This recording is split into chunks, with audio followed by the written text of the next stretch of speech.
Primeira Epístola de João, capítulo 1, nos versículos de 1 a 4, assim diz a palavra do nosso Senhor.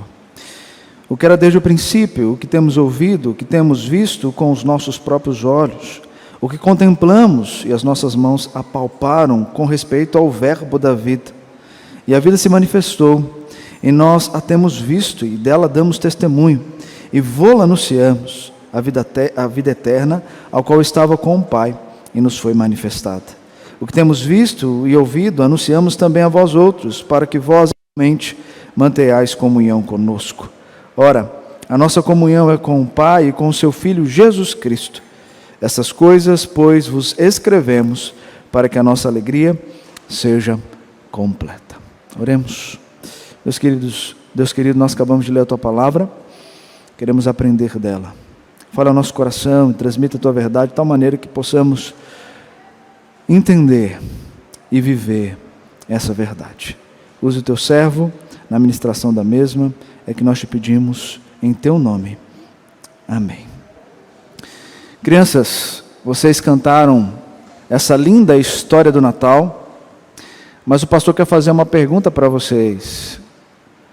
O que é para vocês, de fato, o verdadeiro sentido do Natal? Será que aquilo que vocês cantaram é a realidade daquilo que vocês creem, daquilo que seus pais ensinam a vocês, daquilo que vocês buscam viver na vida de vocês? Então eu vou pedir para que vocês façam esse desenho. Desenhem o que vocês cantaram e aquilo que de fato o Natal é para vocês. O que é a luz? O que é o presente? O que é a reunião em família? Desenhe isso, para que depois seus pais possam conversar e aprofundar esse conhecimento a respeito do Cristo que nasceu e viveu eternamente. E nós vamos olhar para esse texto e aprender também que o Natal, ele tem um sentido, ele tem um propósito. Talvez você pense, eu sei disso, eu sei qual é o sentido, eu sei qual é o propósito. Mas será que nós sabemos ao ponto de viver esse sentido, esse propósito? Será que nós sabemos ao ponto de fato, testemunhar daquele que veio morrer por nós e nos dar vida? João vai falar para a igreja e mostrar que o verbo da vida é o que tem vida e que doa vida.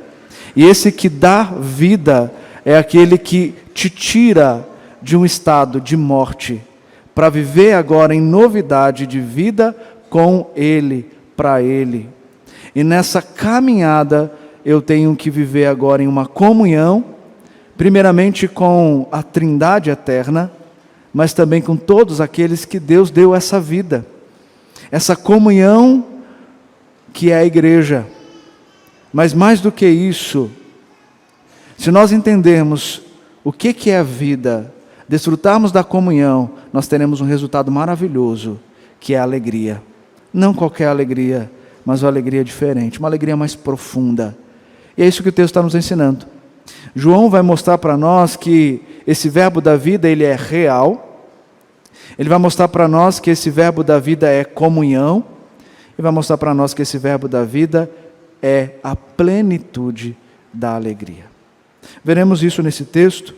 Algumas coisas importantes antes de nós entrarmos propriamente nos versículos. Entender o contexto de uma forma resumida faz bem para compreender o sentido das palavras aqui proferidas.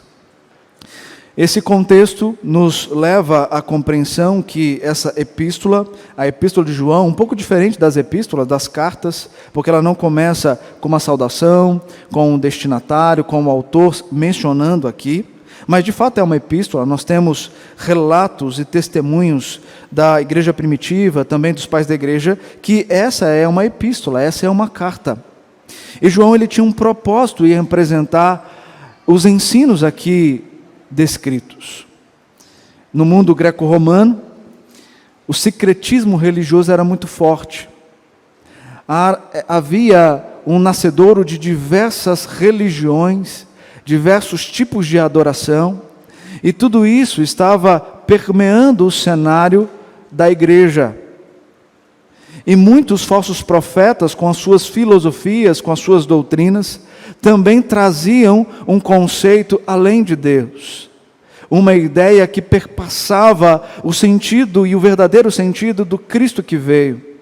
Como começou e depois, lá no segundo século, ficou mais presente, mas aqui no primeiro século começou essa ideia do gnosticismo.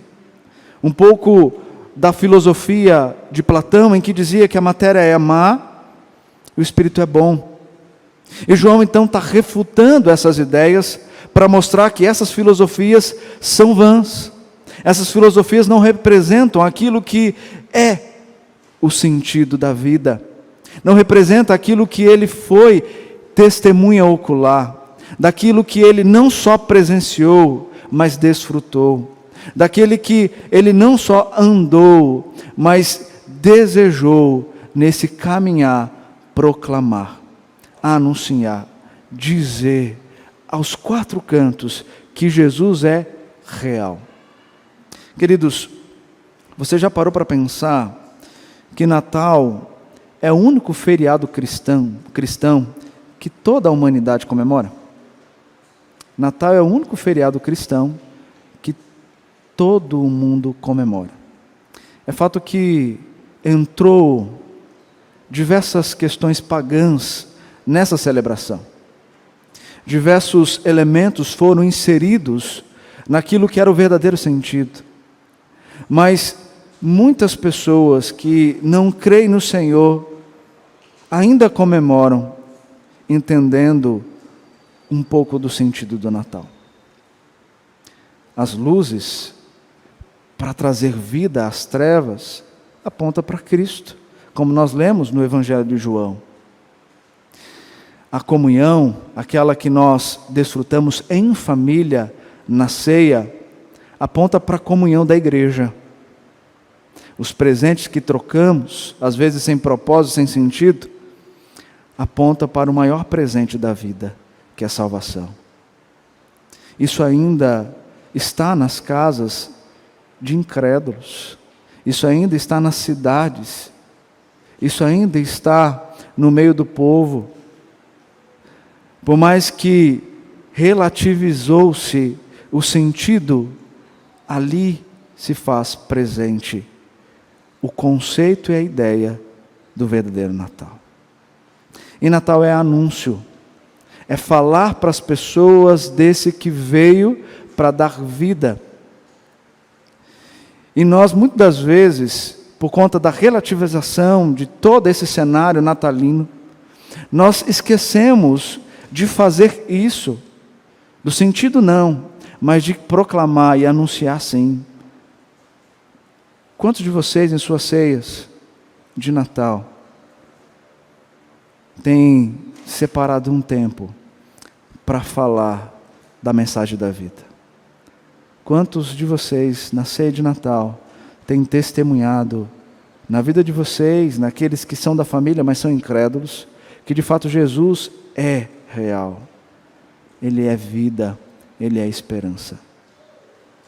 Às vezes nós temos a ideia de que basta vir à igreja no culto de Natal, que está tudo resolvido, a conta está paga, já adorei, agora vou para casa, vou ficar com a família, vou ceiar. Mas ali nós não levamos Jesus. Talvez ali nós não levamos Jesus, nem ao menos com o nosso testemunho. Queridos, João está chamando a atenção para a realidade de que se Cristo é real, Ele operou obra no nosso coração. E essa obra que Ele operou no coração dos crentes não é apenas para dizer eu sou salvo, mas é para viver como salvo. Não é apenas para dizer Ele me chamou, mas é para fazer o que Ele te chamou para fazer, anunciar. E João está fazendo isso, ele está anunciando o verbo da vida. Então, em primeiro lugar, nós vamos entender que o verbo da vida, ele é real. Os versículos 1 e 2 João diz: o que era desde o princípio, que temos ouvido, que temos visto com os nossos próprios olhos, o que contemplamos e as nossas mãos apalparam com respeito ao verbo da vida, e a vida se manifestou, e nós a temos visto, e dela damos testemunhos, e vô-la anunciamos, a vida eterna a qual estava com o Pai, e nos foi manifestada. Os ensinos das heresias presentes nas fileiras do mundo greco-romano, permeando a igreja, foi confrontada pelo próprio João, falando que ele não está apenas trazendo uma ideia, uma concepção a respeito de um ser, mas ele está falando de um ser que é real, pois ele mesmo andou com ele, ele mesmo ouviu, ele mesmo viu e ele mesmo sentiu. Ele inclusive traz esses três sentidos como a ideia de trazer para o momento de juízo um testemunho, para mostrar diante daquelas pessoas que há um testemunho real. Inclusive, esses eram elementos presentes que levariam para dentro de um tribunal um grande testemunho a respeito daquilo que era defendido. E João faz isso. Ele fala que ele não apenas ouviu, ele viu, ele apalpou. Antes da morte de Cristo e depois também da ressurreição de Cristo, quando o próprio Cristo chega ali diante dos discípulos que estavam desesperados a respeito da ressurreição, e Jesus mesmo diz para eles: olhem, toquem as minhas mãos, vejam, sou eu, o Cristo que morreu e ressuscitou, como havia prometido. E ele então pode dar ciência, que não é uma filosofia, mas é de fato uma realidade. E presta atenção, ele diz que esse é o verbo da vida, que veio da vida. Ele fala que Jesus Cristo, ele é vida. E a vida de fato está nele. Mas nós sabemos que para que ele pudesse dar vida para mim e para você, ele precisou morrer. E na sua morte, ele venceu, e depois, ao ressuscitar, ele entregou vida. E essa vida agora se faz presente em mim, se faz presente em nós.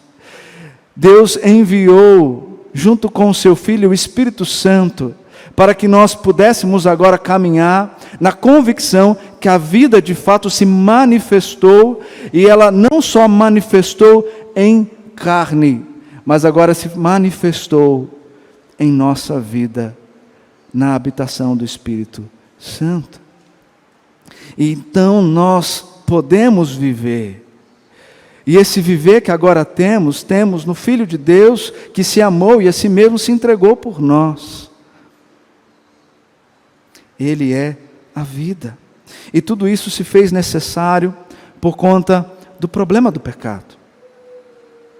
Deus, desde a eternidade, já havia planejado, no conselho da sua vontade, que esse Cristo era o Cristo da vida, que iria se encarnar para, de fato, manifestar vida naquele que estavam mortos nos seus delitos e pecados, mas que já tinham sido escolhidos por Deus para receber essa doação de sangue, um sangue remidor, um sangue transformador, um sangue que nos tira da UTI e nos leva a viver plenitude de vida. Jesus é real, mas o fato dele ser real não leva eu e você a negligenciar o chamado dele para mim e para você.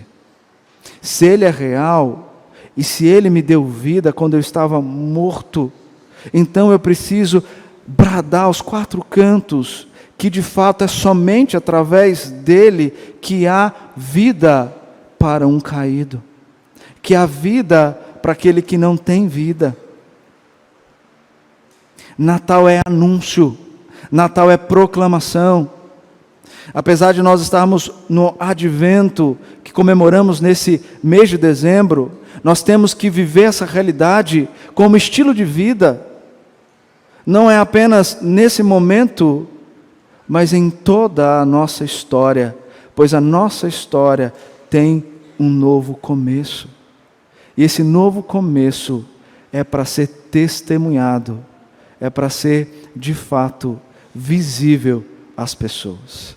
Você foi chamado por Deus, você foi aquele que, escolhido por Deus, recebeu o sangue do Filho da promessa.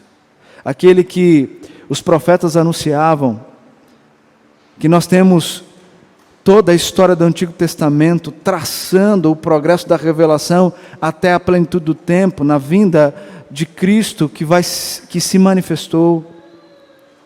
E eles tinham essa percepção de que isso era real.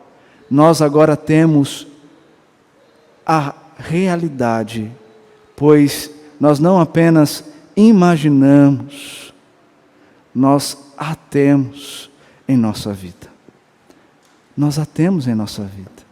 Então nós somos vida, porque a vida nos foi dada. Cristo nos deu vida. E o texto ainda nos diz, no versículo 2, que essa vida não é qualquer vida, mas é uma vida eterna. Ou seja, é uma vida que você recebe para você tê-la para a eternidade. Ela tem uma extensão eterna. Ela não começa no dia em que você foi salvo e termina aqui na sua morte terrena. Ela começa ali e estende-se para a eternidade. Por isso que Deus deixou, através do seu Filho, essa promessa eterna, de que, através de Cristo, aqueles que de fato crescem nele, seriam privilegiados, pois receberiam não apenas a vida, mas a extensão dessa vida por toda a eternidade. E isso traz paz para os crentes. Saber que a vida que temos em Cristo é uma vida eterna, não é uma vida passageira. Por mais que nós sofremos, por mais que temos as nossas lutas, por mais que nesse mundo caído temos as dores da alma, nós temos também, contrapondo a isso, a certeza, a convicção de que tudo isso é passageiro, que a nossa leve e momentânea tribulação traz para nós eterno peso de glória. Glória essa que será manifestada de forma total e completa na vinda de Cristo para nos levar para a extensão dessa vida na eternidade. Por que eu tenho que viver essa vida? Porque eu recebi não apenas uma nova identidade, mas eu recebi a eternidade. Por isso que eu tenho que viver e testemunhar dessa graça. Falar para os quatro cantos que de fato Cristo se manifestou, Ele é real, Ele vive eternamente e Ele é o meu Deus, Ele é o meu Senhor e Ele é aquele que me transformou. Mas o texto diz que além dele ser vida, Ele também é comunhão. João revela aqui o objetivo de anunciar a respeito da vida eterna. Termos comunhão com o Pai e com o seu Filho e com a sua igreja. Para que vós igualmente mantenhais comunhão conosco. Deus comissionou os discípulos a serem porta-vozes do Evangelho. João tinha essa percepção. Além disso, a clareza que por meio dessa verdade, muitos poderiam ter comunhão com Jesus Cristo e com eles, crentes no Senhor, que sairiam dessa vida perdida para uma vida em abundância. Essa comunhão significa uma participação mútua em uma causa, uma participação em um propósito. Isso é o que nós sabemos quando nós temos comunhão com Deus. E essa comunhão, então, nos aponta para isso. Não sei se vocês já perceberam ou tiveram a curiosidade ao ouvir isso, o porquê, quando os oficiais, eles são ordenados para o serviço na igreja, nós que já somos eleitos, chegamos a esses e dizemos, no ato aqui da sua ordenação, eu te concedo a destra de comunhão. O que é isso?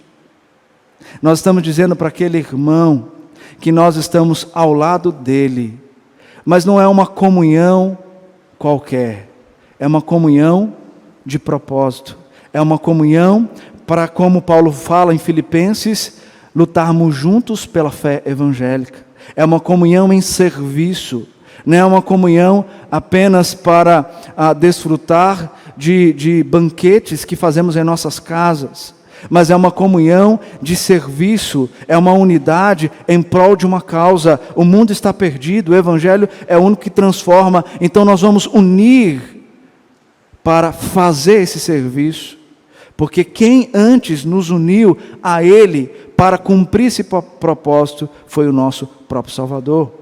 Então, ele diz, por que dessa união? Dizendo que essa união agora é na comunhão com o Pai e com o seu Filho Jesus Cristo, ou seja, essa união mística que nós temos em nossa salvação com Deus Pai, Deus Filho, Deus Espírito Santo, ela é uma comunhão em que toda a igreja, comprada, redimida por Cristo Jesus, pode agora viver dentro de um propósito, proclamar o Evangelho da salvação, juntos, como uma família, levando para esse mundo a realidade da vida, para que esse mundo possa enxergar que a única salvação para os problemas que nós temos se encontra em Jesus. A comunhão é algo belíssimo, queridos. Belíssimo, belíssimo, belíssimo. Quando nós estamos tratando com pessoas que têm seus problemas na alma, vários, um dos primeiros exercícios que eu trabalho, e nós trabalhamos em aconselhamento, é levar a pessoa a viver comunhão. Por quê? Porque quando ela está com o seu problema, a primeira coisa que ela faz é deixar de viver comunhão. Ela busca a solidão. Por quê? Porque ela não quer que as pessoas sintam um peso de carregá-lo. Ou talvez ela não consegue estar com as pessoas porque o seu coração só destila sofrimento, os seus olhos só descem lágrimas. E não quer ficar dando satisfação para ninguém por conta disso. E aí busca a reclusão, busca se esconder. Mas a Escritura diz que a solução é viver em união, em comunhão. Por quê? Porque a igreja foi chamada para ajudar uns aos outros. Hebreus vai dizer que nós devemos, como igreja, ajudar os trôpegos, aqueles que estão de fato caídos.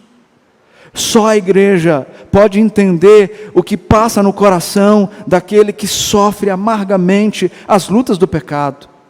E pode trazer a segurança e a esperança naquele que de fato ergue e leva os seus a viver novamente na presença dele.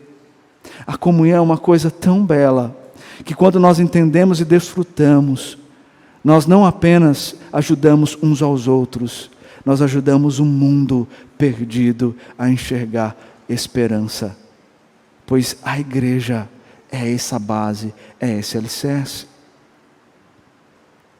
Mas veja, por que nós temos tantos problemas de comunhão na igreja? Sendo que a igreja foi toda composta por aqueles que cremos que foram redimidos por Cristo para esse propósito. E por quê? Porque talvez nós ainda não entendemos a profundidade dessa união, primeiro com Deus, depois com meu irmão. Não adianta eu estar ligado ao meu irmão se eu não estiver ligado com Deus. E o próprio João vai dizer isso. Ele diz aqui, se dissermos que mantemos, versículo 6, comunhão com Ele e andamos nas trevas, mentimos e não praticamos a verdade. Se, porém, andarmos na luz, como Ele está na luz, mantemos comunhão uns com os outros, e o sangue de Jesus, seu Filho, nos purifica de todo pecado. Ou seja, se nós entendemos a realidade da vida que recebemos e passamos a viver essa vida, a comunhão não vai ser um esforço, mas vai ser de fato um estilo que eu vou buscar ter. E não para a minha glória, mas para a glória de Deus. Nós usamos muitas das desculpas para dizer: mas aquela pessoa não me aceita, mas aquela pessoa não me olha. Desculpas e desculpas. A comunhão foi dada por Deus para um propósito, para um serviço. 1 Coríntios capítulo 1, versículo 9, Paulo vai dizer: fiel é Deus, pelo qual foste chamados à comunhão de seu Filho, Jesus Cristo nosso Senhor. Fomos chamados para a comunhão em Cristo. E essa comunhão não é temporária. Essa comunhão também é eterna. Porque essa comunhão começa aqui, mas assim como a vida é eterna, ela se estende para a eternidade. Nós estaremos juntos lá nos céus, diante do nosso Senhor, numa linda congregação de todos aqueles escolhidos na face da terra, cantando louvores a Ele. E por que nós não podemos desfrutar aqui dessa plenitude de comunhão? Por quê? Se a igreja entender esse real sentido, vai de fato fazer diferença aqui e lá fora. E a comunhão, queridos, de fato protege o crente. Protege o crente de afundar sua vida no pecado. Protege o crente de ouvir falsos profetas. Protege o crente de se afundar nesse mundo. A comunhão protege o crente, pois nós ajudamos uns aos outros quando aquele está se perdendo. Mas é engraçado, né? Quando a pessoa ela começa a se lambuzar com o pecado e se aprofundar um pouco mais, a igreja muitas vezes não estende a mão, ela estende o dedo, julgando. Ao invés de falar: meu irmão, venha, o Senhor te chama para viver uma vida longe do pecado. Não vá por esse caminho. Por que nós fazemos tudo errado? Por que nós fazemos tudo errado? E aí vem o terceiro ponto. Ele vai dizer então, no versículo 4: estas coisas, pois, vos escrevemos para que a nossa alegria seja completa.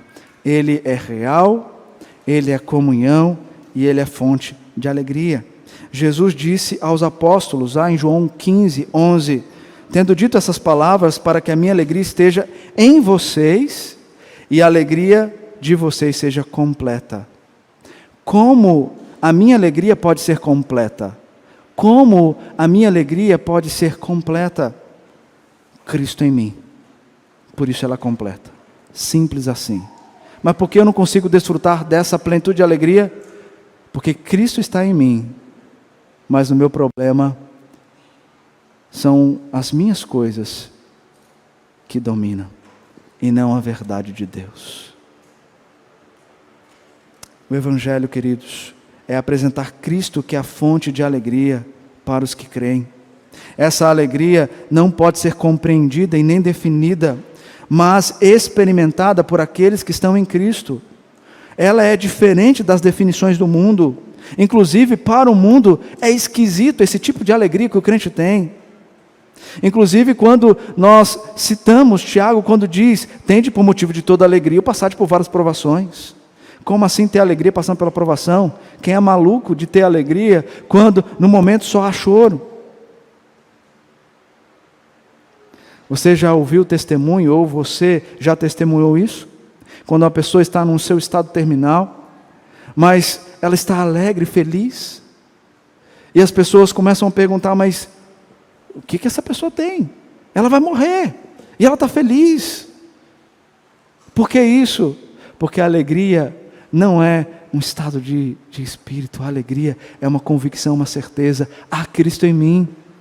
Aquele que é a alegria, Ele me torna pleno quando eu vivo nele e entendo caminhar com Ele em meio a sofrimento e dor. Então eu consigo ter alegria. E essa alegria não é uma alegria passageira como o que o mundo te ensina. Essa alegria é uma alegria permanente, porque Cristo não deixa de habitar você. O Espírito Santo não sai de você. Ele está em você todo o tempo. Como Efésios vai nos ensinar, até a consumação dos séculos. O Espírito está em você. A plenitude de alegria está em você. Agora, para você desfrutar dela, você precisa viver nela. E viver nela é viver em Cristo. É isso que João está dizendo. Ele está dizendo, olha, eu escrevo para que vocês possam desfrutar dessa alegria. E não uma alegria qualquer, mas é uma alegria completa. Pois o completo está em nós, que é Deus, através do Espírito Santo. Queridos, então onde nós podemos buscar essa alegria? Na compreensão da realidade de Cristo em nós. Somente aí. Salmo 16, versículo 11, o salmista diz: Tu me farás ver os caminhos da vida, na tua presença há plenitude de alegria, na tua destra delícias perpetuamente. A alegria é Senhor Jesus Cristo. Ele é a alegria. Ele já te deu na salvação. Queridos, o Natal é anúncio, porque o menino que nos nasceu é real, é comunhão eterna, é fonte de uma alegria completa. O Natal é uma festa cristã. O mundo, ao inserir elementos pagãos, nos faz relativizar o verdadeiro sentido desse momento. Mas nós não podemos cair também nessa cilada. Nós temos que viver isso na integridade, pois fomos chamados para essa finalidade. E eu quero concluir então, trazendo 3 aplicações rápidas à igreja. A primeira delas tem a ver com esse anúncio. Nós somos chamados então para anunciar. Nós anunciamos quando nós estamos vivendo e testemunhando, e quando nós abrimos os nossos lábios para falar para as pessoas o porquê que nós somos assim, por que nós vivemos assim, por que nós somos diferentes desse mundo. Nós anunciamos, nós falamos, nós testemunhamos da graça de um Deus vivo e verdadeiro. Segundo, a comunhão é a fonte de crescimento, de fortalecimento. Através dessa comunhão, nós podemos buscar força para poder enfrentar os banquetes do mundo. O que nós faremos aqui daqui a pouco? Nós desfrutaremos desse banquete da graça em comunhão. Por que nós desfrutamos desse banquete da graça em comunhão? E ele deve ser feito presencialmente e não virtualmente. Por quê? Porque é a igreja comprada e redimida por Cristo, tendo em sua memória o ato da salvação. Na morte, no derramar de sangue, na vida, através da ressurreição, para dizer, agora essa comunhão é um sinal daquilo que eu vou desfrutar de forma eterna na presença do Pai. Nós devemos então ceiar até a volta de Cristo, para depois nós ceiarmos todos juntos com Ele nos céus. A fonte da alegria é o Senhor. O salmista já diz, provai e vede que o Senhor é bom, e de fato Ele é bom. E quando a pessoa, ela entende isso, mesmo no estágio do sofrimento, ela consegue olhar além, ela consegue olhar para aquele que é consolo, conforto e esperança. Então, meu querido irmão e minha querida irmã, entenda que nós precisamos viver isso, não apenas no advento, não apenas no dia 25 de dezembro, nós precisamos viver isso todos os dias da nossa vida, pois não foi no dia 25 de dezembro que você foi salvo, talvez alguns foram, não sei, mas a partir daquele momento, todo dia da sua vida deve ser vivido na presença do Senhor. Nós vamos ouvir isso à noite, que nós devemos viver corendel, diante de Deus. Quando? Desde quando nós passamos a conhecer a Ele. Isso traz alegria, esperança, comunhão e vida. Que Deus então nos ajude nessa caminhada de viver assim e testemunharmos que Natal vai além de tudo que já fazemos em casa. Natal é de fato viver e anunciar o Evangelho da salvação. Muito obrigado por nos acompanhar até o final desse vídeo.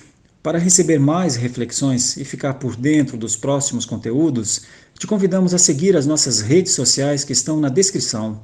Alguns vídeos aparecerão na tela, caso queira continuar nos assistindo. Abraço e até a próxima!